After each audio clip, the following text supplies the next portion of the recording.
Meine Leica ist zurück aus der Reparatur bei CameraWorks UK. Sprechen wir darüber. Nach dem Intro geht's los.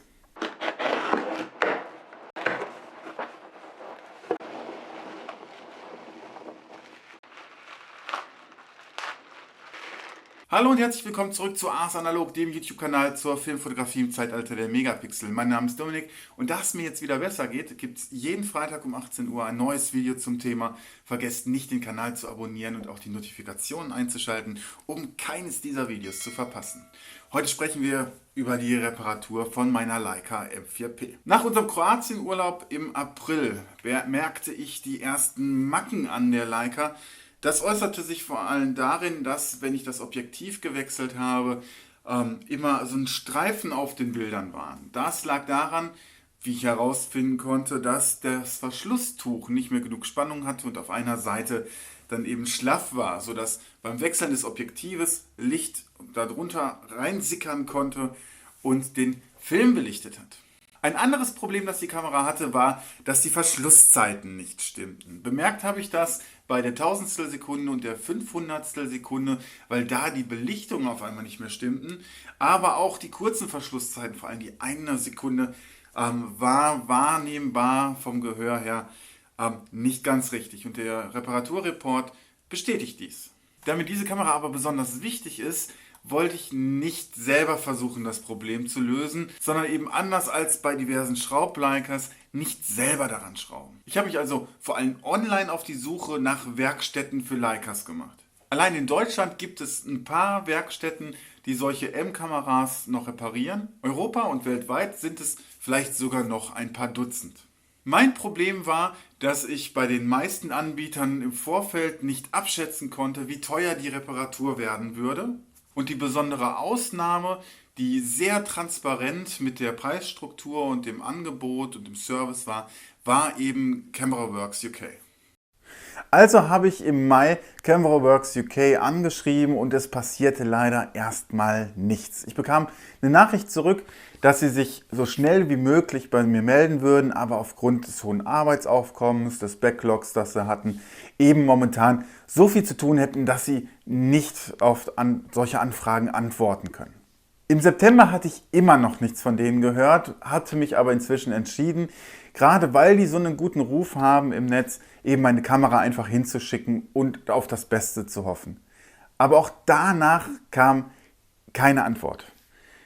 Keine Antwort ist vielleicht falsch, denn ich habe eine computergenerierte E-Mail bekommen, dass die Kamera eingegangen sei, mehr allerdings auch nicht. Jetzt Mitte Dezember wurde sie dann repariert und als das passierte, stand ich im direkten Dialog und es war für mich immer transparent, was gerade gemacht wird, welcher Arbeitsschritt, was erforderlich ist und auch welche Ersatzteile anfallen würden und dann eben zusätzlich zur Wartungsgebühr bezahlt werden müssten.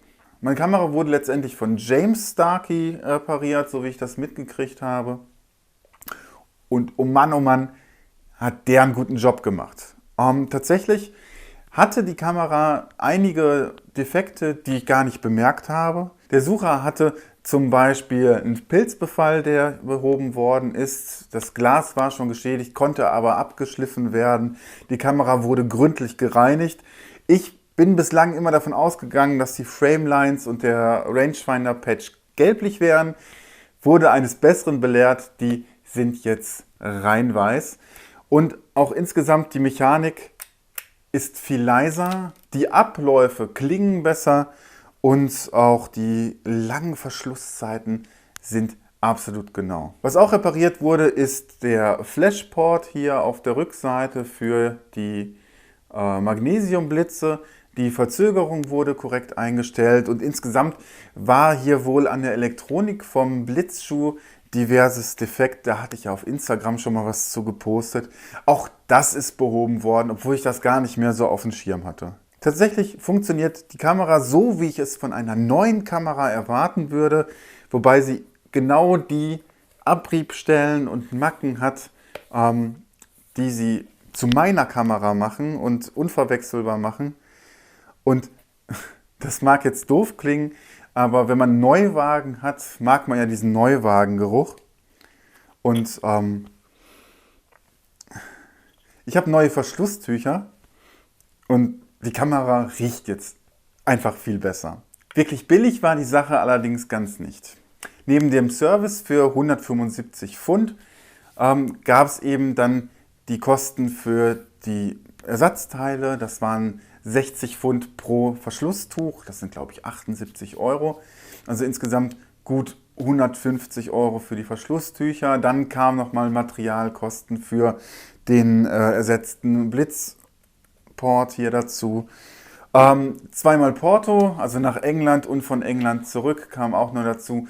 Unterm Strich hat mich das Ganze jetzt 470 Euro gekostet. Damit ist die Kamera, die ich relativ günstig gekriegt habe, jetzt so gut wie neu und ich hoffe natürlich, dass die jetzt mehrere Jahrzehnte ohne Schwierigkeiten übersteht. Die Frage ist jetzt also, würde ich CameraWorks UK empfehlen? Und ich würde sagen ja, aber dieses Ja ist eigentlich eher ein Ja-Aber. CameraWorks UK, in meinem Fall der James, die machen wirklich gute Arbeit und sicher vergleichbar mit den Serviceleistungen, die man bei Leica direkt bekommen würde. Leica schickt nachweislich Kameras, die zum Service kriegen, zu CameraWorks UK. Das würden sie nicht tun, wenn CameraWorks UK nicht mit dem Standard von Leica mithalten würde. Und der Preis, das haben Gespräche mit anderen Leica-Besitzern ergeben, ist ja auch nicht übertrieben teuer, sondern vergleichsweise günstig. Aber für mich galt noch der alte Preis, der Markteinführungspreis, der jetzt zum 15. Dezember erhöht worden ist. So kostet der Service an einer M-Kamera nicht mehr 175 Pfund, sondern zukünftig 225, glaube ich. Und auch der Service für Objektive ist deutlich teurer geworden. Und was bei mir jetzt 3 Monate gedauert hat, würde für jemanden, der heute seine Kamera einschickt, sicher deutlich länger dauern. CameraWorks UK sprechen von einem Backlog von 8 Monaten, was Reparatur und Service angeht. Und wenn man Dienstleistungen wie das Lackieren seiner Kamera in Anspruch nehmen möchte, die von CameraWorks UK ebenfalls angeboten werden, muss man sich sogar noch länger gedulden. Ich jedenfalls bin froh, dass ich den Service in Anspruch genommen habe und kann das Ganze empfehlen, auch wenn die Kosten natürlich nominell erstmal relativ hoch sind. Der Vergleich zu anderen Anbietern relativiert das Ganze aber. Das war es heute für diese Woche mit diesem Thema. Wenn ihr wollt, sehen wir uns nächste Woche wieder. Ich habe auch etliche Videos, die schon was älter sind, die ihr euch gerne anschauen könnt. Ansonsten sage ich danke fürs Zusehen, fürs Liken, Teilen, Kommentieren. Wir sehen uns dann. Macht's gut und ciao.